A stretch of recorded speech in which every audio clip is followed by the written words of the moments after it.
Oh, the reason that your mom made. Okay, Yeah. I got you. Yeah. Well, get over it. What are you crying now? Are you crying? No. Are you crying? He's fucking crying. Oh, he's not crying. Yes, he is. No, he's not. No. Yes, I'm he not. is. No, What he's is? not. What are you crying about? Nothing. Don't It's worry. okay. You can cry. It's okay. We're men here. It's okay to cry. Talk to me? What's going on? What's going on? Nothing. Stop saying nothing. What? Your grandmother's sick, right? Yeah. Okay. Well, that's sad. I understand that. It's all right, buddy. Jesus, we all go through stuff. What's going on with her?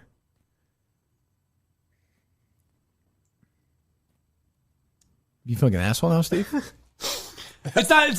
How am I supposed to be the asshole in this situation? Because you're wearing a yellow shirt. That's why. You're like fucking Charlie Brown.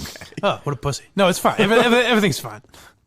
Well, no, everything's not fine. We could talk. We talk about things here. Yeah, if you have. What? My grandmother has breast cancer. She's going to be fine, though, I guess. So, Yeah. So it's all good. Is Julia Rose paying for her bills? I think so, yeah. Is she? Well, it's good. Everything's going to be okay, though. Yeah. It's your mom's mom. Yes. How old is she? Early 70s? Yeah, well, that's terrible. Well, there you go. See, that seems like a reasonable explanation, Steve. Dick. Anything you want to say to Mike? It does. It sucks. I mean, I think all of us have been touched by cancer. Jesus, It what are you, a sucks. human being? A fucking Russian response to that. Well, I mean, what do you want me to say? I think It doesn't cheer me up. I find that news disappointing and disheartening. I think my Cancer is a very Cancer sad has affected thing. us all. I don't think at all a man crying, having a breakdown on the show is odd at all. On a comedy show. My intuition was correct. Everything checks out. So instinct. So here's the What thing. instinct? My intuition that something else might be going on. So you knew what was going on with him, and still That's not that big a deal. No, yes, it is. But I'm just saying, he didn't present it to me like the kind of thing he was going to start crying about. I like the fact that I can make him cry about it now. But for the record, he wasn't crying. Yo, I definitely was crying. Pussy. Jesus. But my parents died. I know. Went to the show every day. I did the show every day. Sitting around like some lump. Jesus, no pun intended. I'm sorry. What? You're a fucking monster. I actually didn't mean that. All right, so we got the rundown here, the re-listen of the October 31st episode, the Kirk Minihane birthday special. That's a really good name idea, Red. The KMS re-listen? Yeah, that's a good name idea. The rundown re-listen. It's great. It's a great idea. So we've got the title of the show is The Kirk Minihane Makes Blind Mike Cry and Discovers S.E. Robinson. And as much as I hate Steve, that's a pretty good title for a show. I thought that was pretty good. Everything that I love about this show is all the extra stuff that goes into it. But we do get Blind Mike crying, and we get Kirk reacting to it and making light of it. I enjoyed it at the time. I enjoy it even more now, especially with everything that's going on with Mike. This was, and everything that's going on with Kirk now too. There's just so much funny that you can have in such dark topics. And Mike all of a sudden just losing it as Kirk and Steve are arguing over the top of it was awesome. Now, before we get to all of that, I'm going to put Ziggy and VD on the spot a little bit if I can. Ziggy, edgy. If you could play the role of Kirk, and VD, if you could play the role of Steve, could you guys explain to me what you really think the phone call was, maybe? And I'll go to Ziggy first. What do you think the actual phone call was between Kirk and Steve? I know they played it out on the show, and I don't really know where the truth lies in there for me. Okay. I could not remember what, for the life of me, you were talking about, because what I was on top of my mind, first off, I just want to get out of the way. Please. On yesterday's episode, Red was telling a very funny joke. I stepped all over it. I apologized profusely. He explained the joke to me afterwards. Trust me, it was the funniest thing you've ever heard. Oh, thank you. Yeah. I just wanted to get that out of the way. Appreciate that, Ziggy. The moral of the story is don't make Turtle Boy jokes to Ziggy. They don't affect him. Don't do it. Yeah. Just not even worth it. They don't trigger him or anger him at all. Don't Ziggy is Turtle Boy. Yeah, not triggered at all. So I now see what you're saying. Please, yeah. Where's the truth in this conversation? I think Mike actually nailed it when I believe he said that's.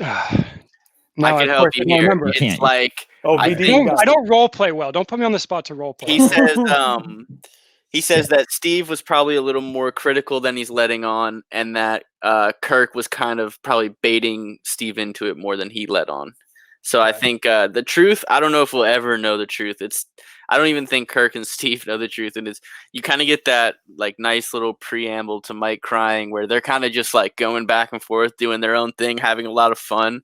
And you can just hear Mike sitting there, like letting this stew in, like, oh, they had a phone call about me. What's it going to be about? And kind of Kirk and Steve just keep bickering for like 5 minutes. And finally he's like, all right, I don't care who said it. Just tell me what's going on. Right. So, he's just dying to be told something because he just wants to do better. Right. Yeah.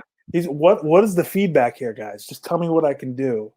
And in perfect Kirk Minihane fashion, like he's just not going to tell you. He's not that kind of boss. Like he's going to do it in a different way, and it's going to be funny. And man, it was good stuff. Them going back and forth, and Kirk arguing with Steve about everything that Kirk didn't want to be pinned to him, but at the same time he's saying it like he's just dancing around it the whole time. He's talking about he's the master at that. Oh my god. Yeah. Just tiptoeing the line of like what's true, who said what, what's and hearsay. You were texting me this earlier. What are you talking about? Like he's so good at that. What do you think? I wouldn't say this on my own show, Steve. You don't think I would say this right now? Yeah. And Ziggy, you can correct me if I'm wrong. I know you're a EEI guy. Like I've listened to some old EEI stuff, and it kind of seems like it's in the bag of Kirk Minihane tricks to maybe like, you know, use personal messages to kind of pin two people in an uncomfortable situation, and then just kind of sit there and puppeteer the whole thing. Like I've heard him do it a couple times for sure. Yeah, no, absolutely. Yeah, you nailed it. No, go ahead, Red. And I was just gonna say, so John, you're hearing this lazy, complacent, he's coasting, he's put on weight. It sounds like we're talking about Blind Mike, not Summer. Talking about I was just about to address that. So I mean, what is this is October of last year. Like, so what do we? This is Mike now. What are we putting on weight and everything else? All right, so history buff me. He's paid by now, correct? Yes. So this is really like the first time he got. This was the first time I think. Well, obviously, this is like about a month after he got paid. So it's like honeymoon season's over. You're at your job, and like, all right, what are you? And like, I think so. Obviously, you said there was a call or something before this. Steven, that was Steven Kirk had the call, and that's when dude. I love when Kirk does this, and he just like he does this to Steve, and it irks him more than anything. Like when he just lies about like a blatant conversation they had, and it's just like Steve's like, he's lying. All right, dude, the liar knows the lie. I mean, yeah. Way to sniff it out, but even Jesus.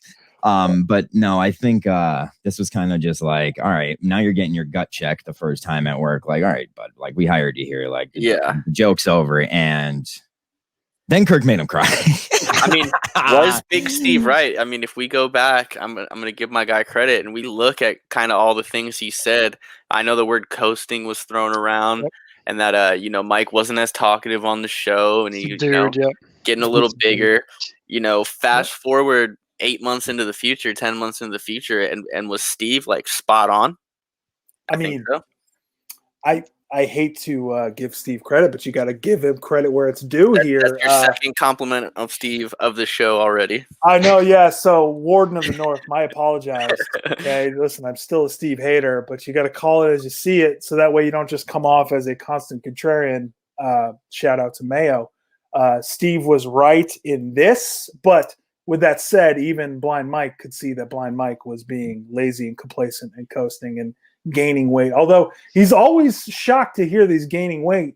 And when he dumped them out at the Sacco show, I mean, that's a hefty boy right there, man. Like you can't. Was it? I think it was Kevin from Bristol where he said, I think it was Kevin where he was like, oh, he's much bigger than I am. Yes. Yeah. He is much bigger than Kevin from Bristol. No, Mike said that Kevin was bigger than Mike. Yes. Oh, yeah, no chance. There's no way. No way.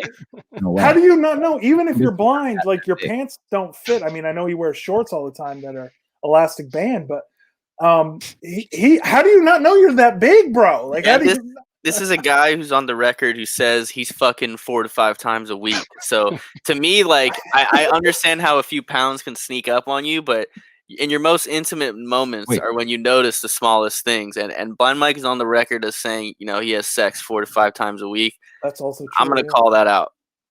You're saying that's a lie? I'm not saying it's a lie. I'm saying, either that's happening and he's denying the fact that he knows he's gaining weight, or, vice versa. It can't be both. I mean, there's no way he's getting on top and moving that heft around. I'm really confident on that. No. Probably. I have no idea. This is speculation. We have no idea. Speculation. Yeah. It's parody. That's all. Well, that's our job. Yeah. It's a YouTube show. This is the big leagues. Okay? He's a great guy.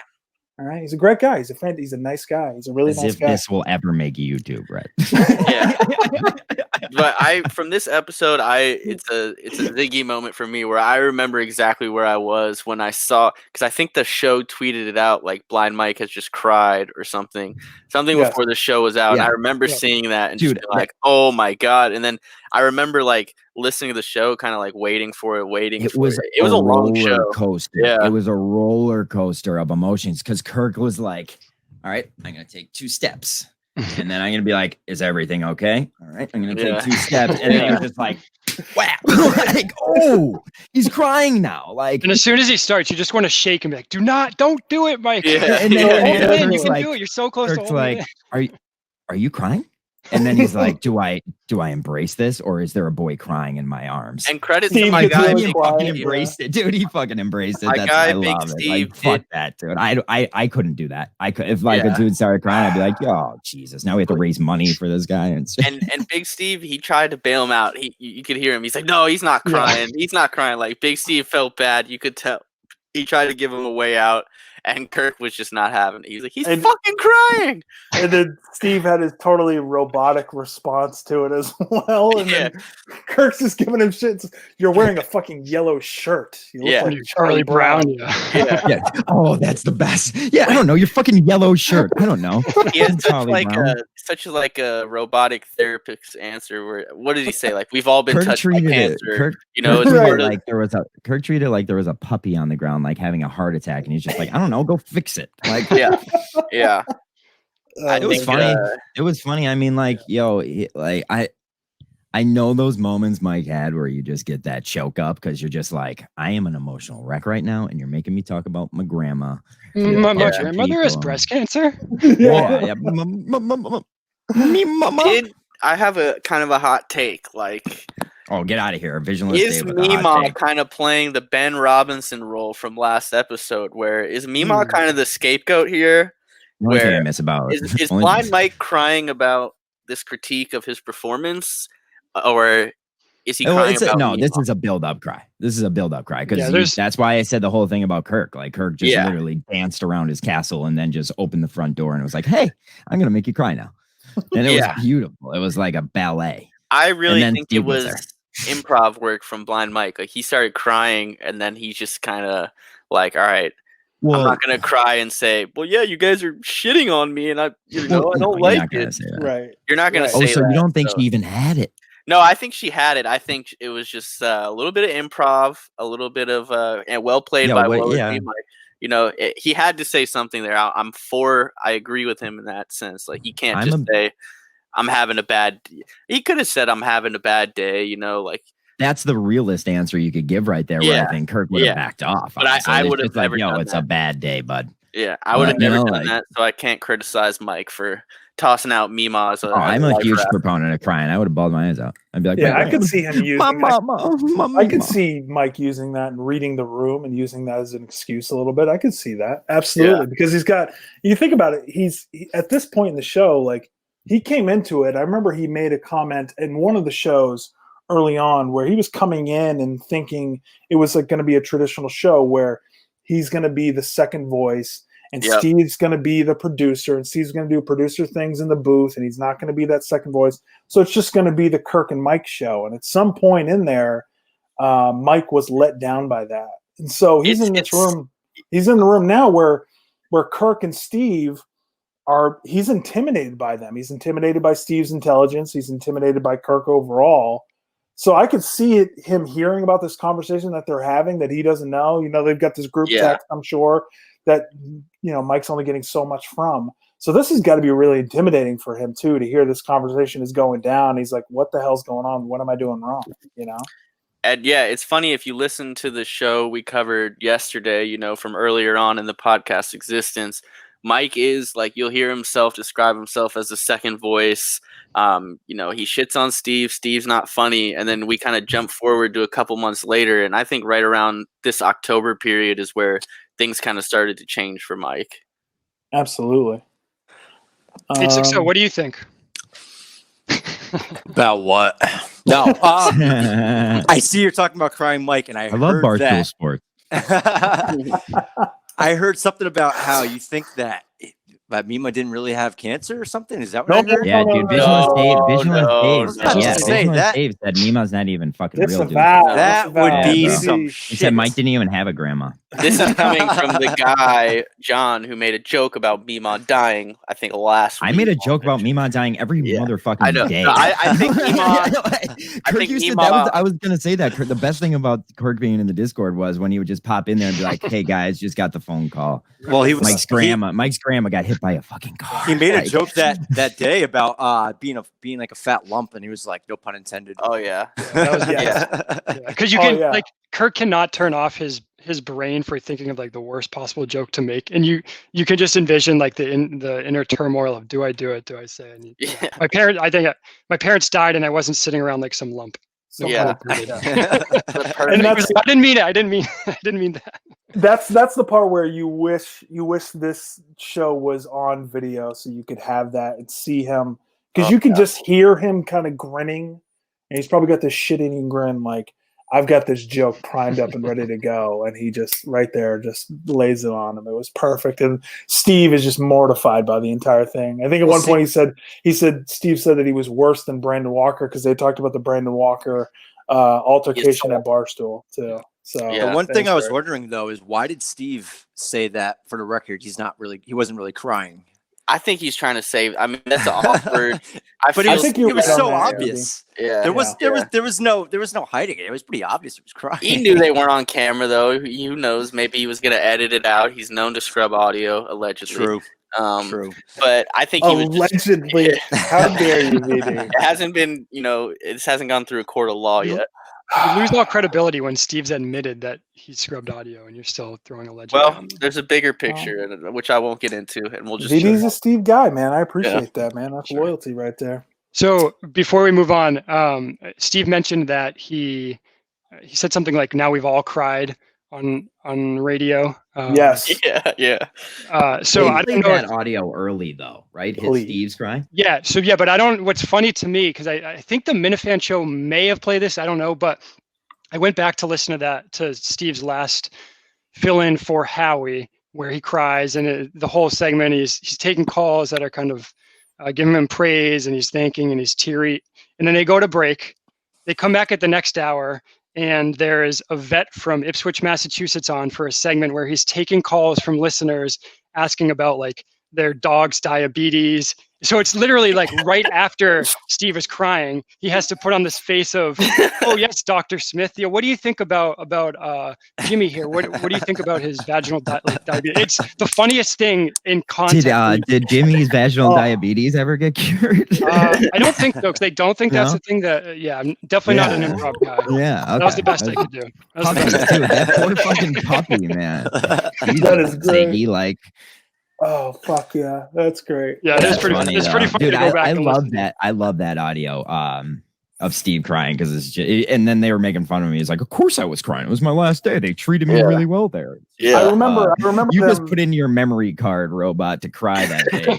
Well, right, yeah. Okay. So they're playing it on the Minifan show. I remember MHB and DC were talking about it, and even there, it's like such a robotic cry for Steve. Like, he's just the fucking worst, VD. I don't care what you say, man. Fuck that guy. You've complimented him twice this episode. Yeah. Well, two-faced red. I'm gonna tell you this. Fuck Steve, man. He's so weird. It's so weird that the show doesn't like you. I know. It is weird. I don't get it. I don't understand why that is. I don't know. Well, and it's crazy because Blind Mike cries, and still when I think of this episode, I think of S.E. Robinson. So what a life raft by Steve to kind of overshadow this devastating moment for that right Mike. There is what we call a segue, gentlemen. So hold on, let me get this straight. S.E. Robinson was not the director of the Paul Revere project. No. Deputy director. Yes. Oh, good. How big He's was working that? his way How up. big was that staff? 2. I kind of figured it was going to be that. You guessed that? Who was the director of the Paul Revere? Al Regnery. Al Regnery. Al Regnery or Al Regnery? Al Regnery. How's your relationship with Al now? Good. It ended well. Yeah. Okay. S.E. Robinson. And what was the point of the Paul Revere Foundation? It was just had this murky role within the vast right-wing conspiracy. And you were making a living doing this? Yeah. How old were you? I was 23 or 24. I did like ghostwriting, op-eds, and when you introduced yourself to me, would you say I'm S.E. Robinson? No. How long were you with Howie? For 5 years, but Okay. I was in D.C. You have to keep in mind, like you ask these questions. Steve is 77 years old. I am convinced of that. I am convinced of that. Like, remember, you ever see the Green Mile? Yes. The end of the Green Mile, the guy's like 148 years old. Yeah, right. Steve has been around Steve knew Thomas Jefferson. Like I'm convinced of this. He's like 400 years old. He was a libertine. Steve, I got a bum elbow. What can you do about it? I'm telling you, I am convinced. I mean, does this make any sense to you at all? No. S.E. Robinson? Oddly enough, they're talking about the Cold War. Strange topic for them to be. I understand Mussolini is making his way in. What? Why did you call yourself S.E.? Operator, give me Klondike Robinson. Klondike 5 for S.E. Robinson. Why did you call yourself S.E. Robinson? I think it was because there was the executive editor at Regnery Publishing, where I got my first job, was a good friend, and he was like a well-published author, like New York Times best-selling author, and he was like HWC or something like that. So I was like, oh, if you want to be a good author, you got to do, a little like a highfalutin pen name. Why don't you just call yourself Steve Robinson? Was just like too vague call white guy. Fucking asshole. That should have been your name. F.A. Robinson. Yes, F.A. Robinson.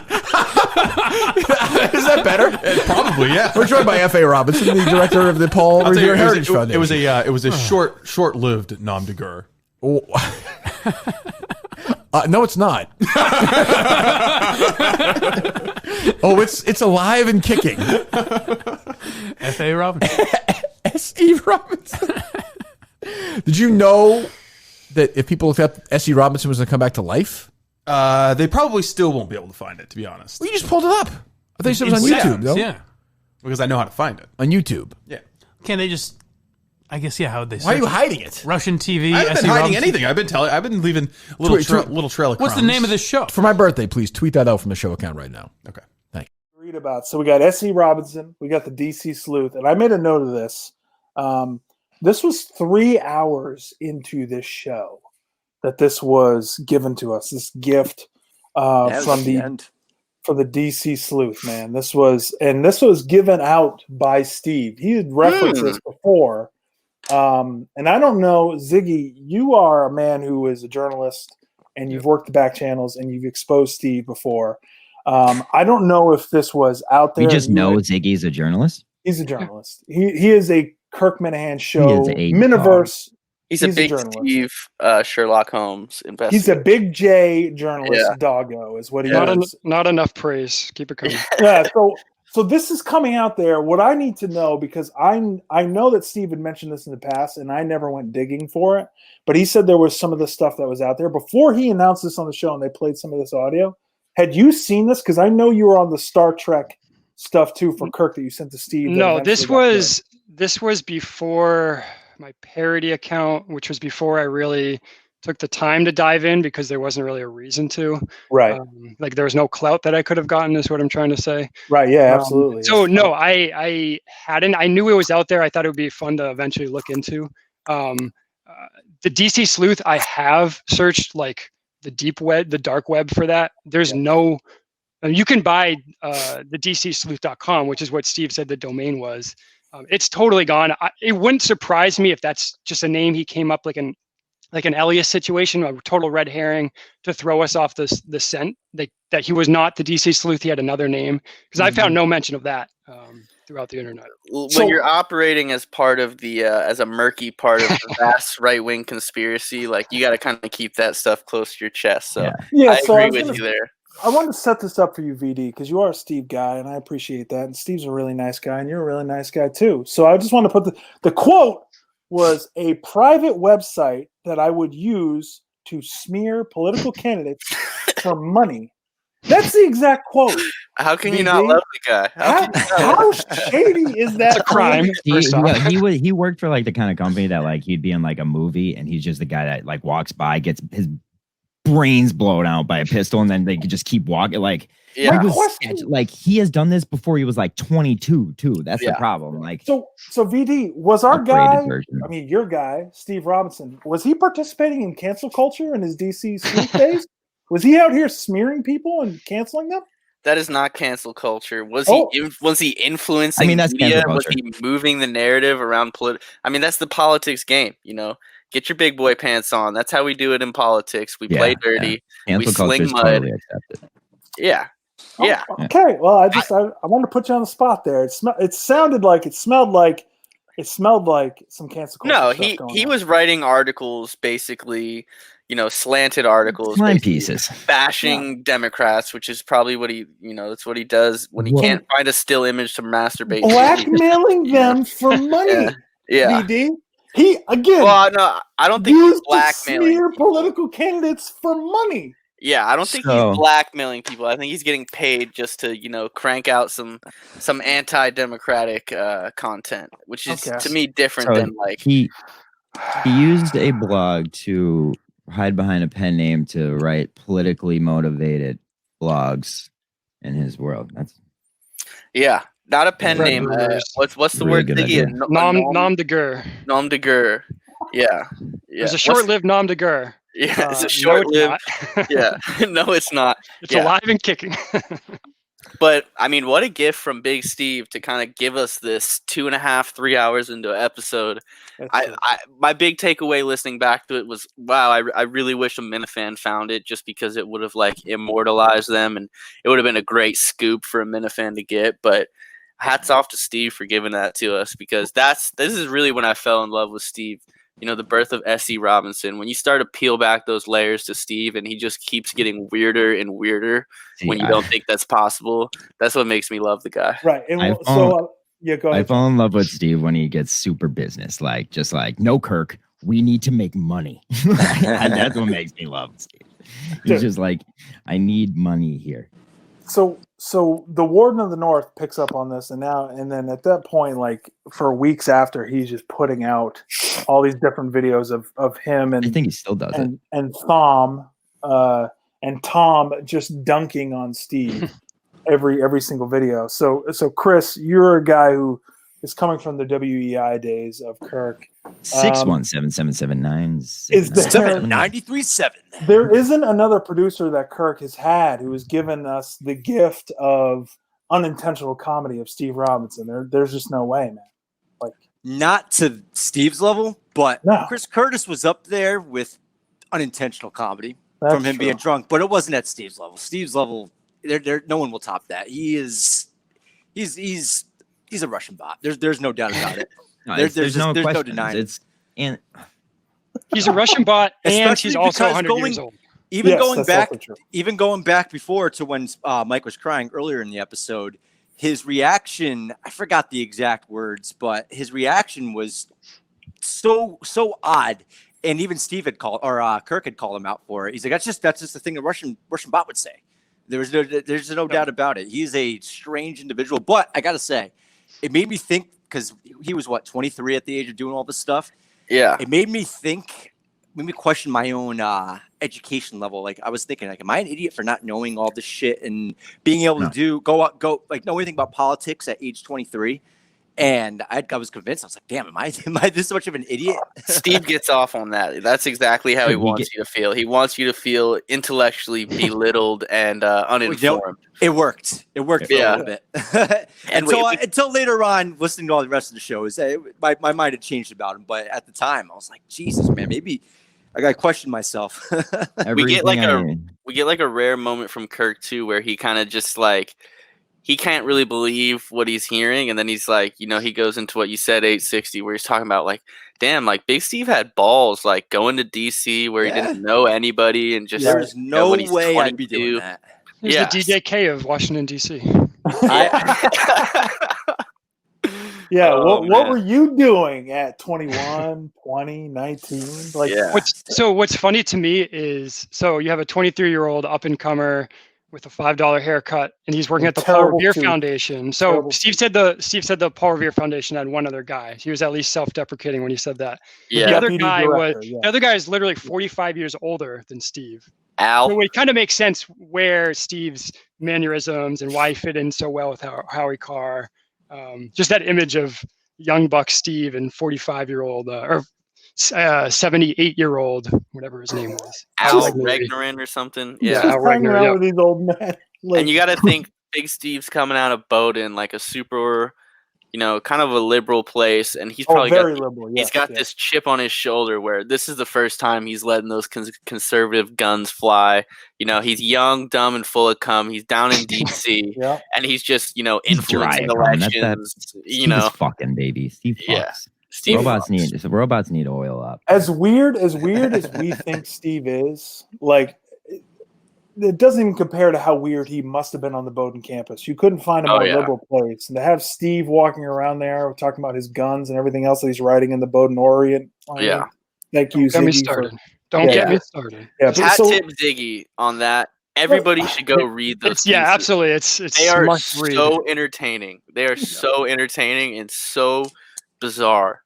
So for Steve to do that at this age and to go down there and to do this, and he's there again with his $5 haircut and his $5 suits, and to sit there and just like spout out like whatever the Bill O'Reilly hot takes were of the day with really, and Tom is just dunking on him the entire time. Like it's really the faces that he makes are gift God, like gifts that Steve is giving us from the gods. Gifts from the gods. People in this world that made their career off that footage. I mean, that is true. Let's be honest. I say this every week, but we need that Steve camera because if you watch some of his body language and his mannerisms in these like in studio serious news shows, and he's just like swinging around in his swivel chair. Like you have to think of it. This is a super liberal show, bro, and he went to a super liberal college, so like. He's a conservative dude, but like apparently he was liberal or whatever before, but like he puts himself in these situations and thrives in it.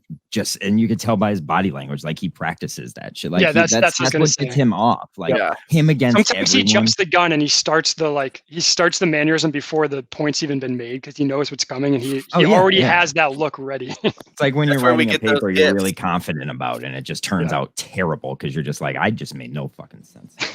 Yeah, that's the thing. He's got him like whether it's that's disgusting. Like he's got everything already planned out. Yeah, it's like a drop. He has it like it's a drop.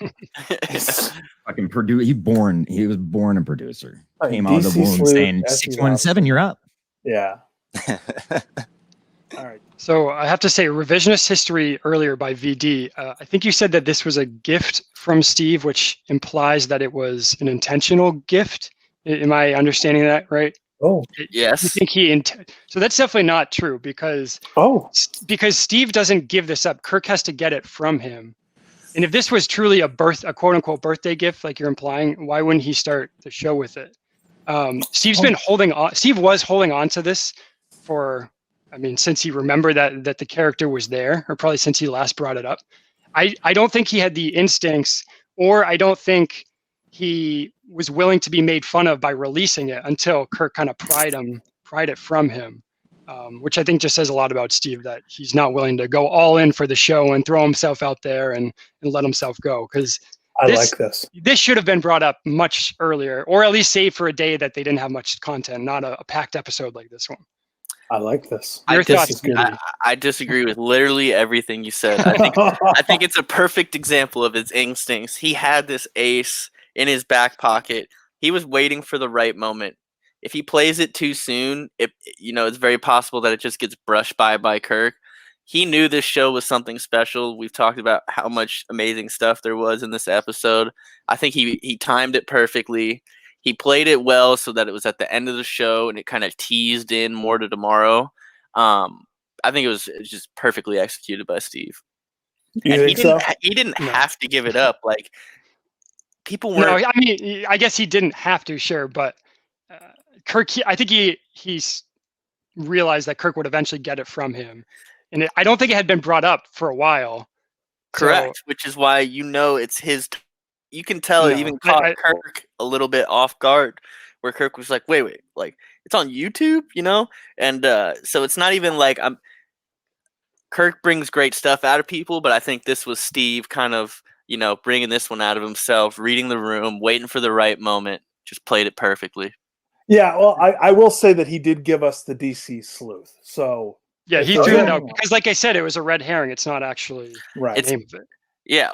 Well, and again, I'm gonna read that quote for you again as a Steve guy, VD. I just want a private website that I would use to smear political candidates for money. That's it. That's all I wanted to say. Like, I just want to give that to you, and you can justify that any way that you want to. We'll just one more time. I just want to fill it out there as he's practicing cancel culture.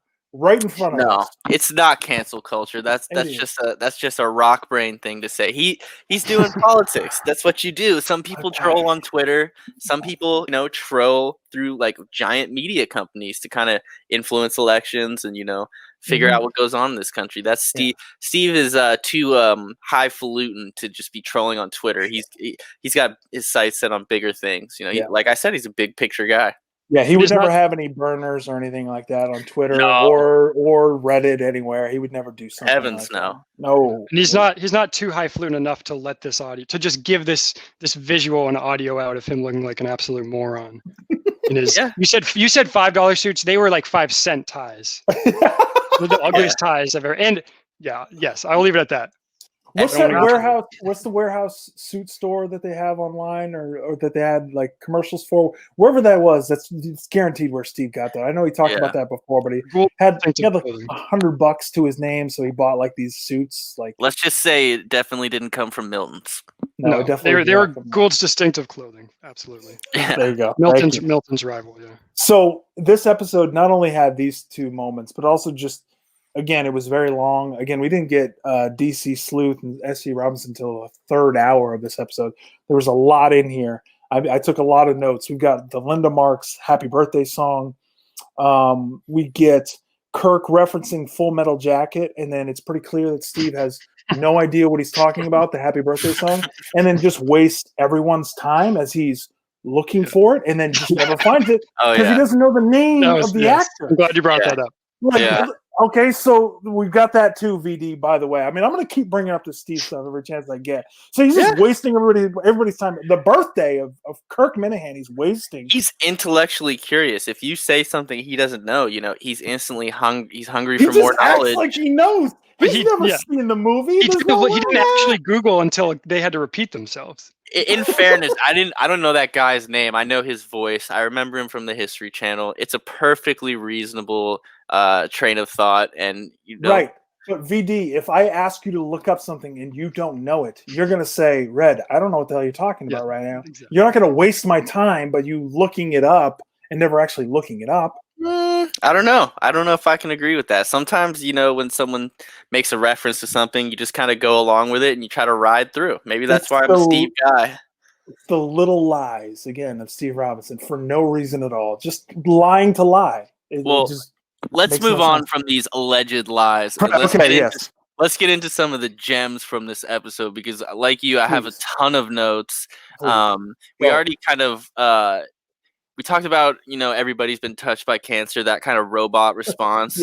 But we also, in this episode, get Big Steve. Kirk is trying to make a reference to Beavis and Butthead, and he's like, which one is the brown hair? And Big Steve comes in and says, oh, Butthead's the brunette. You know?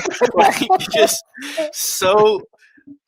on the surface, it shouldn't be a weird thing to say, but I just audibly gasped. I had to pause and go back, and I'm just like, what the fuck is wrong with this kid? What the fuck is wrong with this kid? He also mentions that at one point he was in a big Old English literature phase. You know, he lets that slide. Yeah. I mean, the layers to S.E. Robinson are what fascinate me. He's an odd duck, man. He's so weird.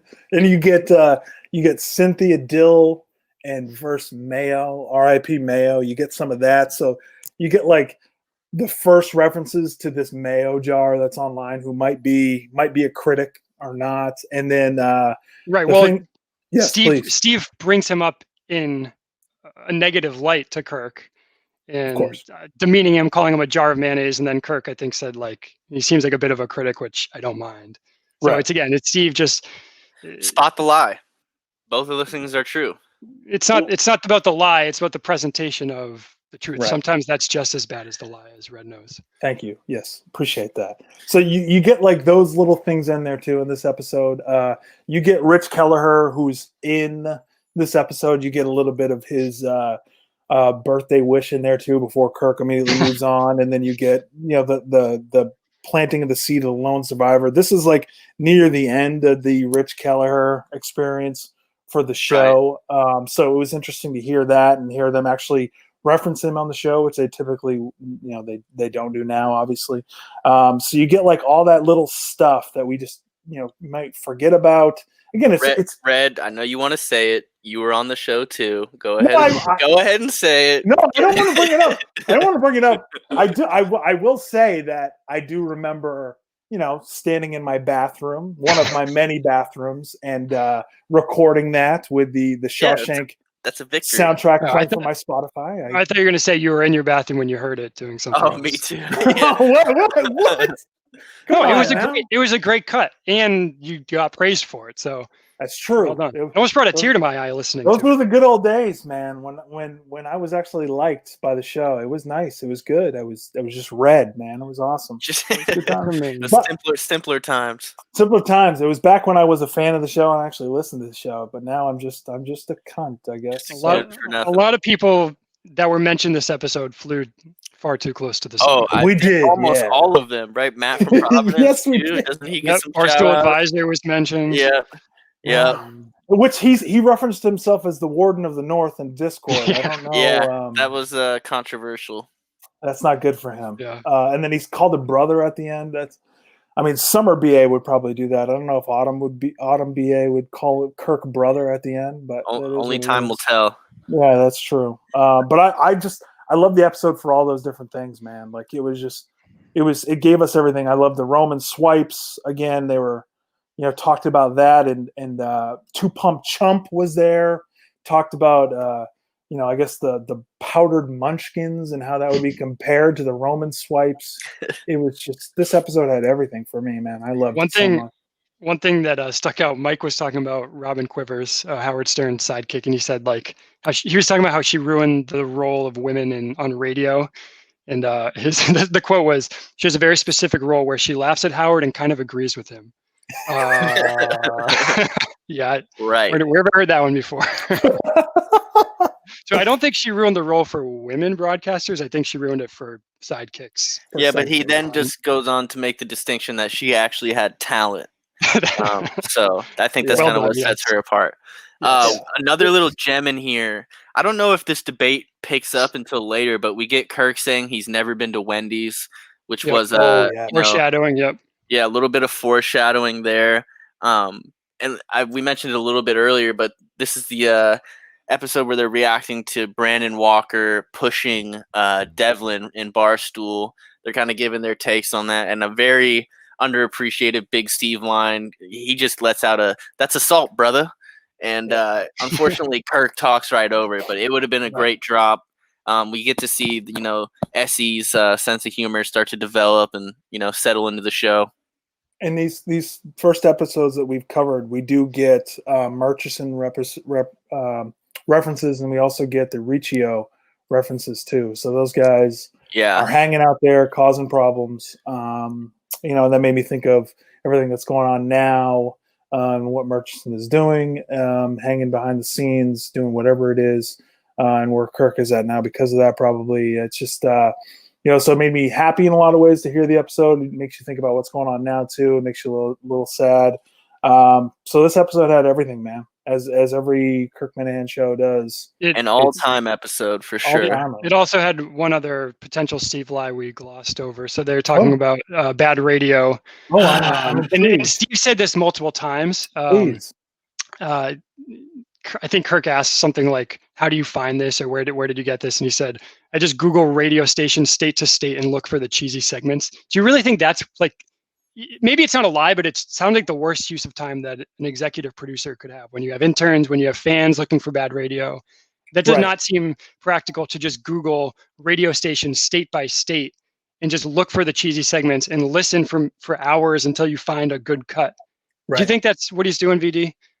No, one thing I will say about my friend SC, and I've had correspondence on things like this. If you remember, when Big Steve discovers the MHB poetry, Kirk kind of has to really pull it out of him. This is a different episode, obviously, but Kirk has to pull it out of him where he's like, "How did you find it? What'd you do?" And he's just like, "Yeah, I fucking Googled it." So, I mean, when you're used to working, I'll say it again, when you're used to working in a murky part of a vast conservative conspiracy, you keep your cards close to your chest. You don't say, "Oh yeah, this is how I get dirt on people." You don't put that info out there. Yeah. So you think that he has like a Rolodex of bad radio segments from his No, DC I think he just likes to keep his how he operates, a little mysterious. Sure. Yeah. Well, I mean, when you're smearing political candidates for money, I think that's probably a good practice to do, VD. I think probably. All right, so we got the after show where we're covering the current events, everything. Love doing the re-listen, but we do need to check in on the Miniverse and everything that's going on. And we are week 2 here while Kirk is taking care of what he needs to take care of. VD, the future of the show. You say you maybe have some hot takes, or maybe you could see into the future a little bit, even though you are visionless. What do you got on this, man? Well, I mean, if I reduce them enough, they're not that hot of takes because everything's been said, but I have a little bit of evidence to support my claim. I think the show is going to come back at least another month or two, and it's going to come back in a subscription form. Nothing to do with unhappiness from Barstool, but I listened back to a lot of and I referenced it a lot, the episode when Kirk came back in March, and it's kind of, you get a little bit of an insight as to what Bob Murchison's presence kind of does to him mentally. And even if he's not having a huge impact on advertisers, the way Kirk describes it, he describes it as kind of this like suffocating presence that he kind of can't escape. And, it's with him all through the day. And I could see how that could be really, challenging on your mental health, where at the end of the day, Kirk just wants to do his show. And there's been a lot of speculation, like, is the show healthy for him? If you go back and listen to this episode, it gives you a good insight onto that. Kirk loves doing the show. Like, that's what he wants to do. He enjoys it. It's, some of the baggage that comes along with it that isn't really necessary. And kind of the last time Bob Murchison popped up, he mentioned the subscription a lot. And he said, I could say goodbye to Barstool on good terms and just, get this guy out of my life once and for all. Get an advertising team that's loyal, that's, activist proof. And I think that, he kind of references that would help his mental health a lot. Absolutely. Yeah, I could see that, as much as I've been against subscription service just because I love having guys like Big Cat involved. If it's what Kirk needs and keeps him happy and keeps him doing the show, because like you said, as we hear in this show and before, there's just a ton of laughs, man. Like, at this point in the show, this was not listed as a comedy show in the comedy section. It was a sports show, but I've always felt like this was a comedy show. Even when Mike is crying about Mima, we're still laughing. Like there's some dark humor in there too. So if that's what needs to happen for that to happen, for Kirk to come back and to be able to do this show, I could totally see that happening and fully support it, just because you're going to get Kirk back to what he wants to do, which is this show. I think it's only good for him to be able to do this if he wants to. I don't want to go as far as like speculating the reasons why or what changes could be made that could help Kirk going forward. I do want to point out, just to clarify, VD, your hot take was that they're going to go subscription service. I did. That's spicy.